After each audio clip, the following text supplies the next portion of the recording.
estar listos para decirle a Él: solo tú eres digno de recibir gloria y honra. A ti levanto mis manos, a ti te digo, Señor, solo tú eres digno.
Mi clamor y sin ningún temor en ti puedo confiar.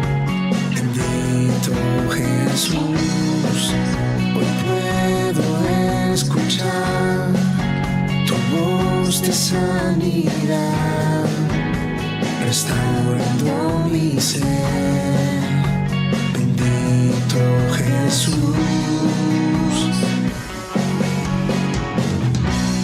Mi deseo eres tú, mi momento de amor, la alegría de vivir. Bendito Jesús, eres mi fuente de amor, eres aire y eres sol, y el latir del corazón. Bendito Jesús, bendito amor de mi Señor.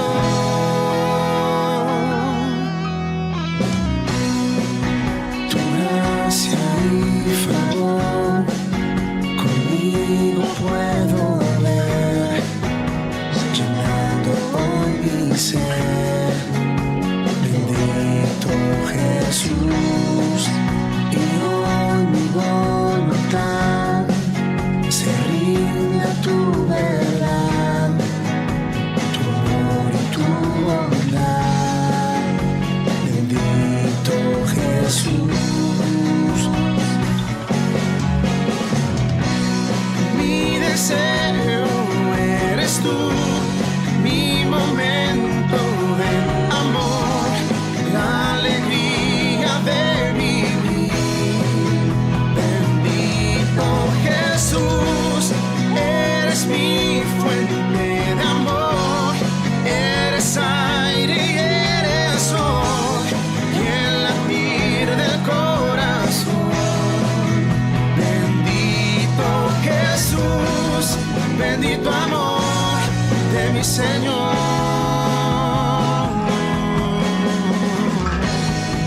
bendito amor de mi Señor.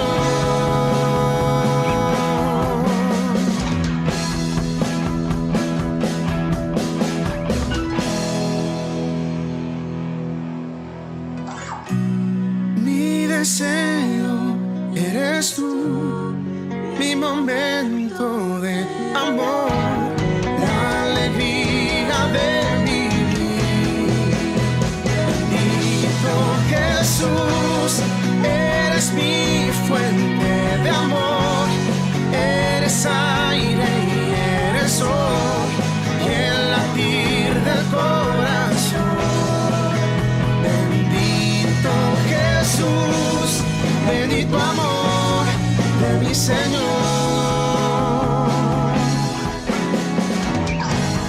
Bendito amor de mi Señor.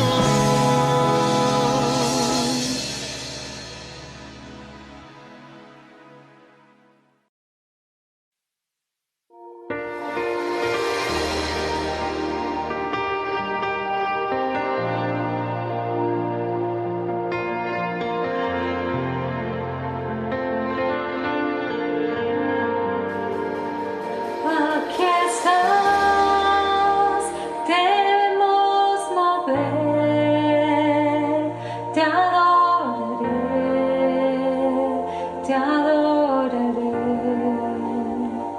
aquí estás, obrando en mí, te adoraré,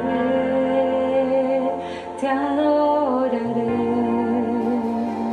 Aquí estás, debemos mover, te adoraré,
Buenos días. Hoy vamos a hablar de lo que tiene que ver con la sociedad nuestra que está enferma, de los síntomas que tiene nuestra sociedad y no tanto con una enfermedad como la del coronavirus que afecta como pandemia a todo el mundo y a nosotros muy directamente, sino también con lo que es la enfermedad moral que tiene nuestra sociedad, principalmente a través de la corrupción, el fraude, el abuso de quienes son poderosos con relación a quienes menos tienen. Esto ha tomado actualidad ya en los últimos tiempos, las últimas décadas, principalmente a partir del trabajo de los medios de comunicación y de la difusión que se tiene a través de Internet, que ha generado de que circunstancias o hechos o delitos que hubieran quedado en otros tiempos tapados o ocultados, hoy en día cada vez se ven más en evidencia. El origen de todo esto tiene que ver con el pecado de la codicia, esta condición casi inherente al hombre en la búsqueda de obtener ganancias, sea cual sea el costo y sin atender a los medios. Pero si nosotros a veces estamos pensando de que esto nos afecta a nosotros como argentinos, en realidad esto no es así. El problema de la corrupción es algo que se ve presente en todo el mundo, en todos los países, aunque a veces nosotros lo vemos más cercano desde el punto de vista de nuestro país o de Latinoamérica, en sociedades que son más o menos como nosotros. Pero la situación es similar en todo el mundo. Donde uno pueda llegar a indagar un poco en noticias de distintos lugares, va a ver que hay denuncias de corrupción y gente procesada y condenada en distintos lugares. Es algo también universal, no solamente en cuanto a lo geográfico, sino que también en cuanto a la profundidad de la sociedad. Afecta a todas las capas sociales.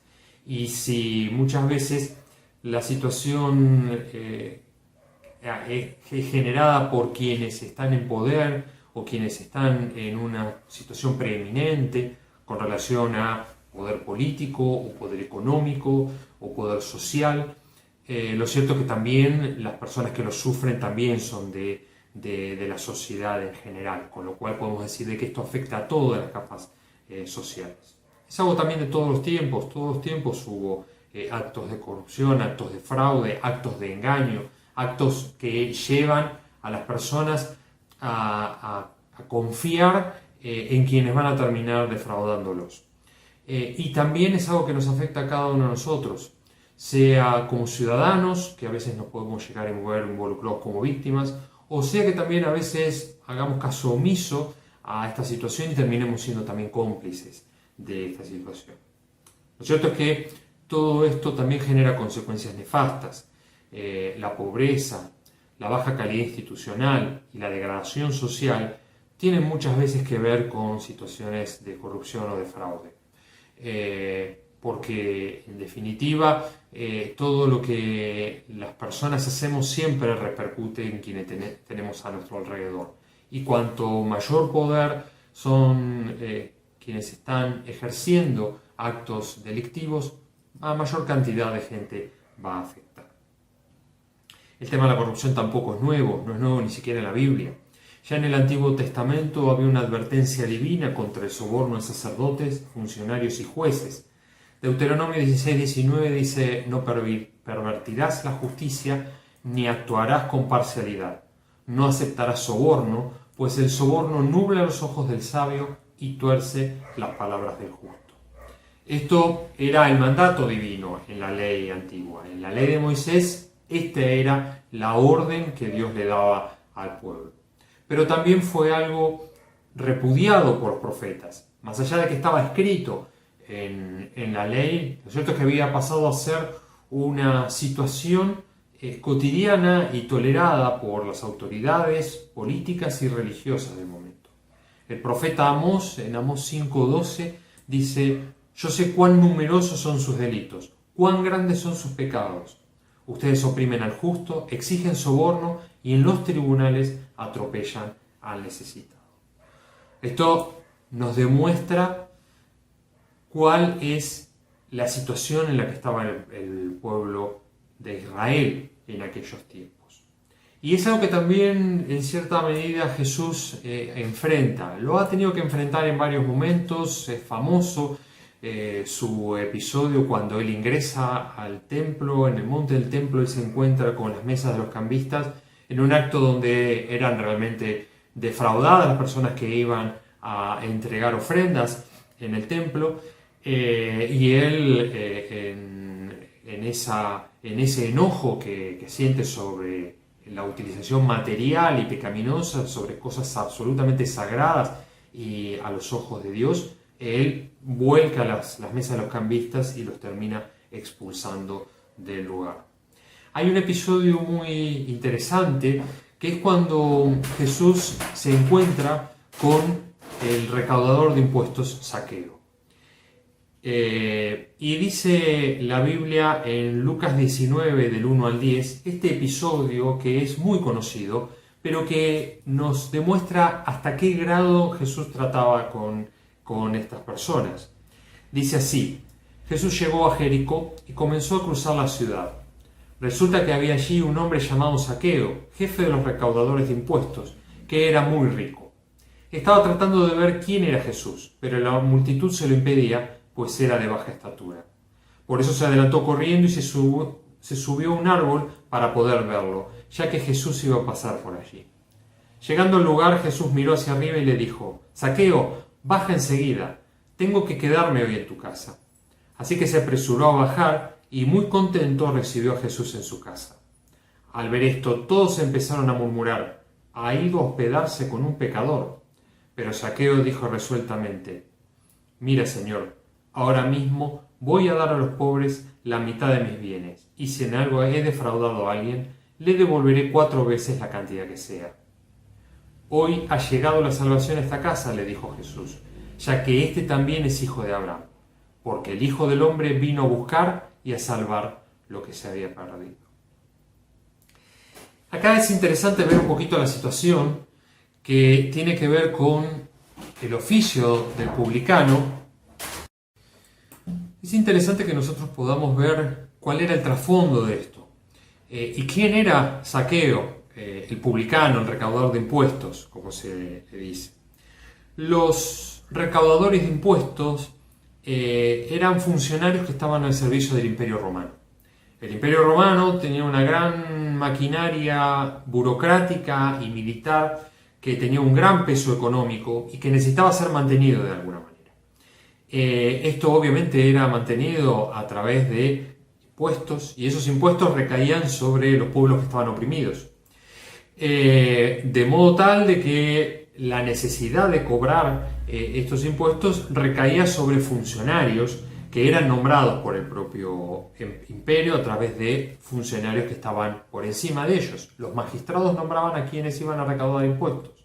Ahora bien, para no meterse solamente ellos en este problema de tener que estar cobrando impuestos a pueblos que estaban oprimidos, los romanos muy inteligentemente utilizaban a gente del lugar, a connacionales de los países que estaban sometidos al imperio romano.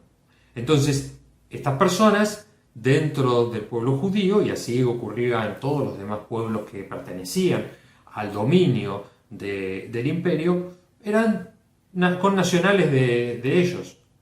Zaqueo era tan judío como las personas que tenían que pagar los impuestos. Ahora bien, Zaqueo no hacía este trabajo gratuitamente. Ellos cobraban impuestos y tenían una comisión sobre los impuestos que recaudaban. Cuanto más cobraban, mayor eran las comisiones de ellos. Por lo cual había un interés importante en los recaudadores de impuestos en cobrar, no solamente para obedecer los dictados del imperio, sino también para poder llevar dinero a sus propias arcas. Ahora bien, el abuso que caía sobre los recaudadores de impuestos consistía en cobrar de más. Yo tenía un determinado porcentaje por el cual cobrar, y que eso era lo aceptado y lo que era lo legal.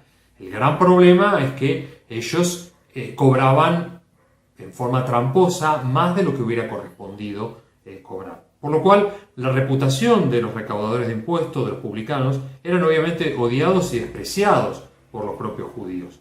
tanto por ser traidores a su pueblo, estaban colaborando con el opresor, con los romanos, como también por los abusos, por el hecho de enriquecerse vilmente del patrimonio de las personas. Esta era la situación de Zaqueo. Pero Zaqueo no solamente era un recaudador de impuestos, sino que también era un jefe de recaudadores, era un jefe de publicanos, era una persona muy rica. Quiere decir de que era alguien conocido. Para llegar a una determinada jerarquía, ser jefe y estar por encima de otros, quiere decir que su carrera dentro del imperio y dentro de los recaudadores era bastante importante, había sido bastante prolongada. Esto nos demuestra de que Zaqueo era alguien bien conocido y alguien de una pésima reputación en el lugar.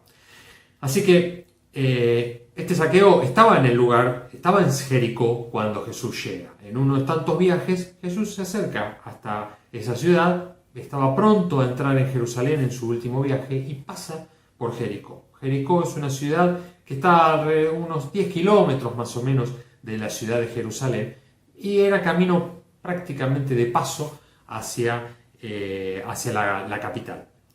Ahora, lo interesante es que Zaqueo mostró un vivo interés por ver a Jesús. Mucha gente tenía interés por ver a Jesús. Los gentiles, los extranjeros habían tenido interés en ver a Jesús, los sacerdotes, los fariseos, el pueblo común, intelectuales, gente que prácticamente de distintas condición social, de distinta educación, de distinto conocimiento incluso de lo bíblico, gente quizás muy básica o gente realmente que se podría decir intelectual o erudita, todos tenían interés en hablar con Jesús, en ver, en conocerle. Ahora, quizás Zaqueo en otros momentos pudiese llegar a haber pasado por alto. Las predicaciones de Jesús eran bastante conocidas por ser exigente en cuanto a la condición moral que él pretendía que tuviera el reino.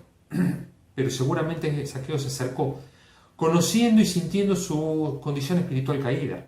Zaqueo no era una persona que tuviera la conciencia muy en blanco. Él sabía de que las acusaciones que les hacía el pueblo en general eran justas.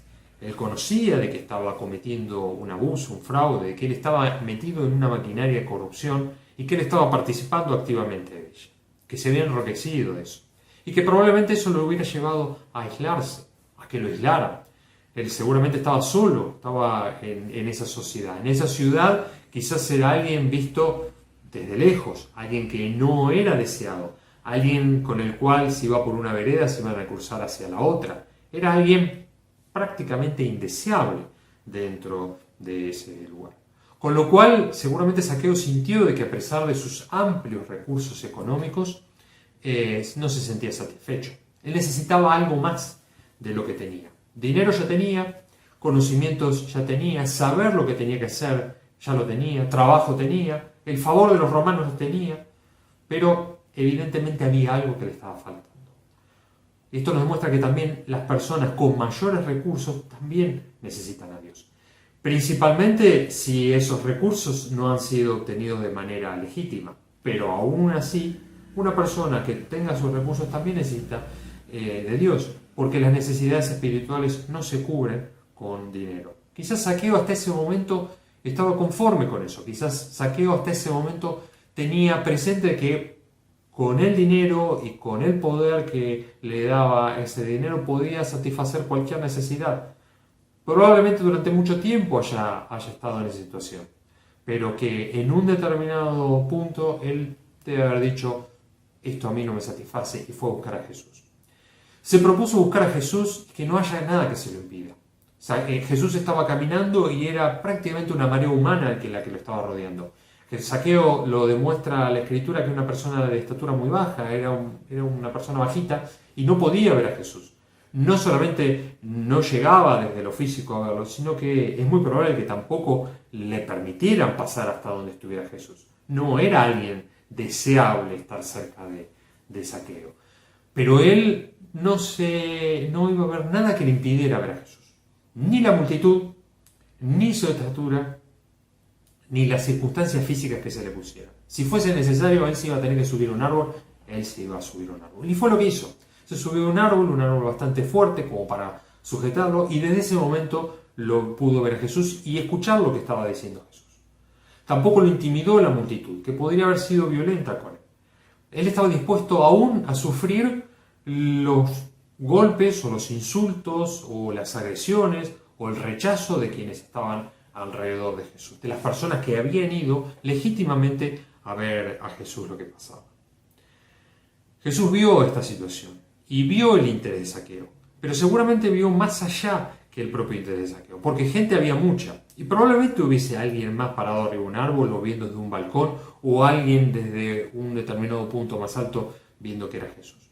Pero Jesús hizo foco en Zaqueo, vio el interés de Zaqueo, vio que era una persona que a pesar de todo, a pesar de su condición, a pesar de su fama, de su mala fama, a pesar de su estatura, a pesar de la gente, a pesar de todo, vio que era una persona que lo estaba buscando. Lo llama por su nombre, pero es algo interesante porque no indagó en el pasado de Zaqueo. En ningún momento le dice, ¿qué estás haciendo, Zaqueo, acá? O mirá cómo está tu vida, Zaqueo. Simplemente lo llama, no indaga, no va más allá de eso. Lo busca tal cual Zaqueo es. Tampoco se preocupó Jesús por el posible descrédito, sino se preocupó por la necesidad espiritual del hombre. Muchas veces los fariseos, los líderes religiosos, le reprochaban a Jesús que se acercara a personas pecadoras, a publicanos, a recaudadores de impuestos, a prostitutas, a personas de baja calaña, por así decirlo, gente de mala fama.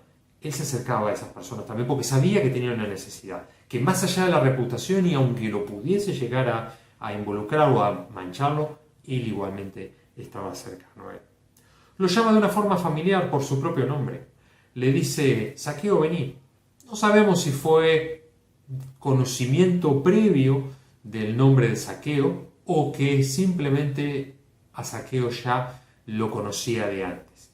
Pero lo cierto es que él lo llamó por su nombre, y esto es una demostración de afecto. El hecho de que a alguien lo llamen por su nombre es hacerlo sentir importante a los ojos de Jesús.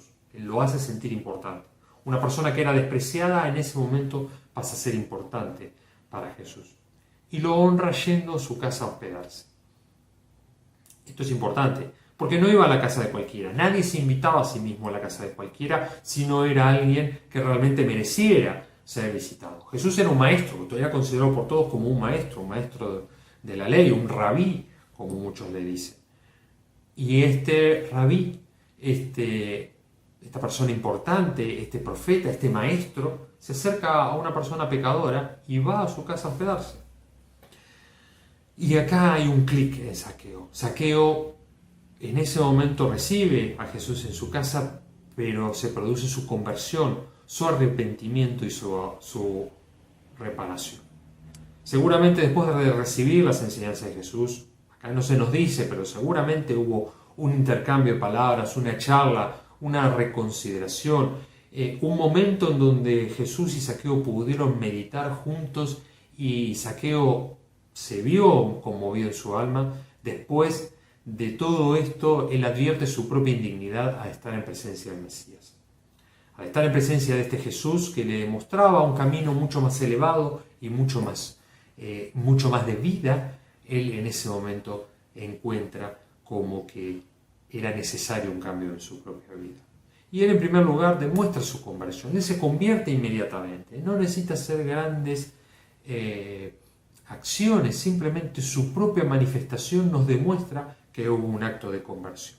Su confesión pública, el hecho de reconocer de que él había defraudado gente, ya es demostrativo de su arrepentimiento.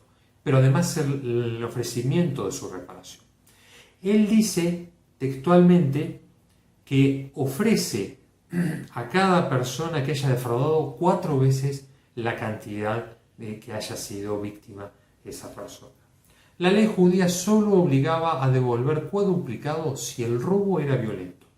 Acá nunca se acusó a Zaqueo de un robo violento. Acá simplemente Zaqueo era una persona que abusivamente cobraba de más.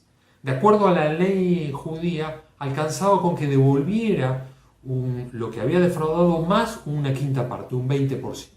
Acá iba a devolver cuadruplicado todo, como si hubiera sido un acto violento. Al mismo tiempo ofrece donar la mitad de sus bienes que legítimamente tenía a los pobres. Con lo cual esto es una demostración palmaria de una conversión concreta. Y en ese momento Jesús dice y reivindica a Zaqueo como un hijo de Abraham. Jesús en ese momento sintió que había habido una crítica hacia Zaqueo. Él lo escuchó, que era lo que estaban diciendo. Sin embargo, él toma esta decisión y decide ponerse del lado de Zaqueo y decir que él como hijo de Abraham también necesitaba de salvación. Él dice que el Hijo del Hombre vino a buscar y a salvar lo que se había perdido.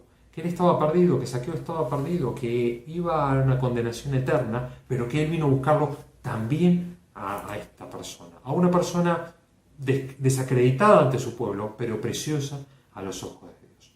Y aquí es interesante que nosotros podamos ver la contradicción con el caso del joven rico. El joven rico que cuando se enfrenta con Jesús se encuentra con una persona que había cumplido con la ley, pero que tenía sus riquezas y que sus riquezas se entorpecían delante de Dios. Zaqueo, a pesar de ser una persona de que había violado la ley en múltiples oportunidades, sin embargo tuvo un corazón mucho más dispuesto a dar de sus bienes que el rico. Y cuando termina el episodio del joven rico, que está en el capítulo 18 de Lucas, un capítulo antes, Jesús dice que es más fácil que pase un camello por el ojo de una aguja que un rico entre al reino de los cielos. Pero agrega, pero para lo que los hombres es imposible, para Dios es posible. Y en este caso se nos demuestra que para los hombres pudiese haber sido imposible que Zaqueo se hubiera salvado, pero para Dios fue absolutamente posible. Ahora bien, con frecuencia sostenemos que alguien es un caso perdido. Para los judíos Zaqueo lo era. Es lo que la sociedad señala y estigmatiza. Hoy en día los escraches a personas que están acusados o a personas que están condenadas son señales de una sociedad frustrada. Frustrada ante la injusticia, pero frustrada también ante la multiplicación de hechos de esta índole. Jesús nos demuestra otro camino, nos muestra otra forma de tratar con el problema social, con el problema moral, con el problema ético, con el problema de la enfermedad que nos aqueja como sociedad. Y hay un episodio muy interesante que es la última persona que se convierte con Jesús antes de su muerte y que es justamente el criminal que es crucificado junto a la cruz. Y esto nos demuestra la esperanza aún hasta el último minuto. Este episodio está en Lucas 23, de los versículos 32 en adelante, y que dice: también llevaban con Jesús a otros dos, ambos criminales, para ser ejecutados. Cuando llegaron al lugar llamado La Calavera, lo crucificaron allí, junto con los criminales, uno a su derecha y otro a su izquierda. Uno de los criminales allí colgados empezó a insultarlo. ¿No eres tú el Cristo? Sálvate a ti mismo y a nosotros. Pero el otro criminal lo reprendió. ¿Ni siquiera temor de Dios tienes, aunque sufres la misma condena? En nuestro caso el castigo es justo, pues sufrimos lo que merecen nuestros delitos. Este, en cambio, no ha hecho nada malo. Luego dijo: Jesús, acuérdate de mí cuando vengas en tu reino. Te aseguro que hoy estarás conmigo en el paraíso, le contestó Jesús. Acá vemos que, en primer lugar, estos dos ladrones tenían un castigo que era justo. El hecho de que hayan sido crucificados implica que eran más que ladrones. El hecho de ser crucificado implica que seguramente, junto con un delito de robo, habrían matado a alguien. La pena de muerte no se aplicaba para simples ladrones, sino se aplicaba para criminales de mayor monta, personas que habían incurrido en delitos más graves, y seguramente había algún muerto en este caso, y probablemente sea romano, porque este era un castigo propio de los romanos. Con lo cual, lo propio que dice el criminal que se arrepintió es que por lo menos era justo su castigo. Quiere decir de que estaba asumiendo de que este delito se había cometido. Al mismo tiempo, este delincuente había reconocido su maldad y se había reconocido como que en realidad era justo lo que les estaba pasando. que su arrepentimiento nos demostró y nos demuestra que el hecho de reconocer de que era pecador y de pedir el perdón de Dios y la salvación en el momento del reino es indicativo de que aún en el último minuto una persona puede cambiar. Esto en el momento de que le pide el ladrón la salvación, el propio Jesús inmediatamente lo redime. Acá no había posibilidad de reparación alguna, probablemente el delito que hubiera cometido el ladrón era irreparable. Estaba sufriendo también quizás la muerte en pocas horas, no había posibilidad alguna de reparación. Sin embargo, Jesús no hace obstáculo de esto, no había posibilidad alguna de reparación y sin embargo lo hizo acreedor de la salvación eterna. Y lo que nos demuestra estos dichos, este episodio, esta salvación que Jesús da sobre el último minuto, es que nada es desechable para Dios y nunca es tarde para ser salvo. Ahora bien, en vista de todo esto, de lo que fue las enseñanzas, las actitudes, las acciones de Jesús frente a personas involucradas en conductas antiéticas, inmorales o directamente delictivas, de pecados en general, pero bastante graves, ¿qué nos corresponde hacer a nosotros? ¿Cuál debe ser nuestra actitud como cristianos? En general, la Biblia es clara, debemos en primer lugar orar por las autoridades, en forma concreta, para que se abstengan de corrupción y para que hagan cumplir la ley con justicia y con ética. Dice Pablo en 1 Timoteo 2, 1 y 2, así que recomiendo ante todo que se hagan plegarias, oraciones, súplicas y acciones de gracias por todos, especialmente por los gobernantes y por todas las autoridades, para que tengamos paz y tranquilidad y llevemos una vida piadosa y digna. Pero también tenemos que tener una respuesta hacia las personas que están en este problema. Y en primer lugar tenemos que orar por ellos. O sea, no solamente en oración abstracta con relación a la situación del país, la situación de las autoridades, las situaciones de las personas que están en ejercicio de poder, sino que también en forma concreta. Y en primer lugar tenemos que orar por ellos. Pero en segundo lugar también la Iglesia tiene que llamar al arrepentimiento, tiene que mostrar que el pecado es pecado y que necesitan de Dios y que Dios está cercano y que Dios busca el arrepentimiento de ellos, busca la redención de ellos, busca la salvación de ellos. Más allá de cualquier deuda que puedan llegar a tener con la sociedad, lo primordial también es su vida eterna. En tercer lugar es recibirlos. Una vez que una persona se arrepiente, necesita esa recepción. Que no pase como los judíos que rodeaban a Jesús, que se estaban escandalizando porque Jesús iba a morar con ellos. Nosotros debemos tener la misma actitud que Jesús con ellos. Y por último, confiar en la obra del Espíritu Santo en el corazón de las personas, como hizo con Zaqueo. Zaqueo sintió su corazón movido hacia un arrepentimiento activo, pero fue el Espíritu Santo el que trabajó en las personas. Lo mismo nosotros, lo mismo tenemos que confiar en la obra del Espíritu Santo trabajando en el interior de cada uno. Que el Señor les bendiga.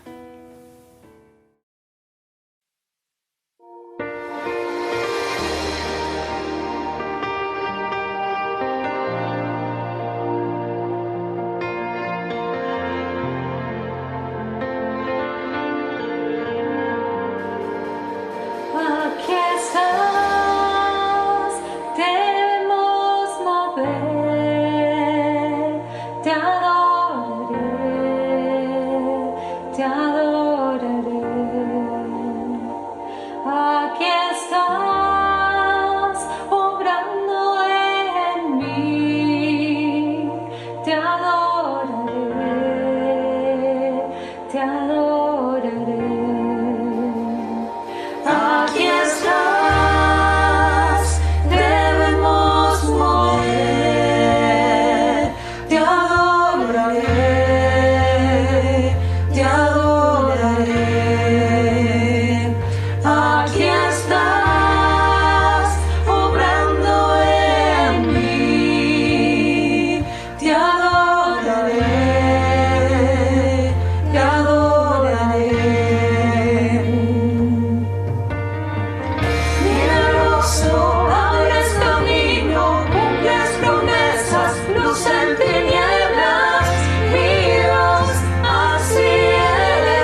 luz en tinieblas, mi Dios, así eres tú.